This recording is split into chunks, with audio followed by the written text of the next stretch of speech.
A note to myself. Sisimulan ko ang aking kwento sa mga katanungang: Self, kumusta ka na? Kaya pa ba?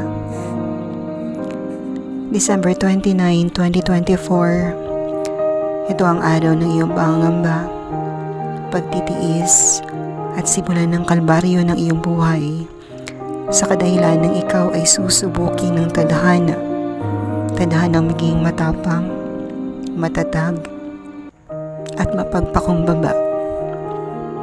Self, sorry kung nahimo kong abusado sa imuhang kusog, beyond limit, naabi na kong kaya nimo tanan. See, pati ako nagadudapod sa imo. Self, dili magud ka kakitaan og problema, kay buutan kay ka. Smiling o kusog kayo ka managad sa tanan. Apan, naaday kini ginatawag na limitasyon. Self, kabalo ko nga dili sayon imong kaagi. Mo trabaho miskang naay ginabati.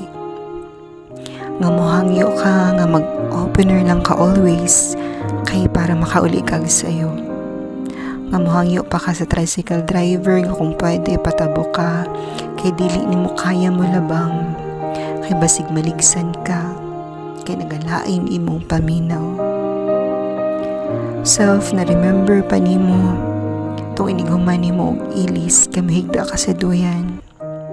Mohangyo ka kay mama na mugunit ka sa iyang kamot sa baingan nga, "Ma'am, inakapoy na ko, ma'am." Sabay tulo sa imong mga luha. Pila pud ni ka days nimo ang ginaagwanta kay dili ka gusto nga mahimo nga papigat sa imong trabaho o katrabaho. Pero karon, laban lang kay nakita naman ang imong improvement dili parehas tong una. Ug nakita na pod ang imong pagkalagsik. Sige lang, self, kay maningkamot ko nga ma-okay tanan. Nga ma-okay ka tanan. Nga kung unsa man ang ginasagubang nimo karon, mulabay ra na og one day mahimuot na lang ka kay kini ni agi sa imuha. Ug mas mahimo pa kang proud sa imong sarili kay nakaya nimo ang tanan. Guys, always remember to always love yourself and to have a note to yourself. Maulang to, daghang salamat.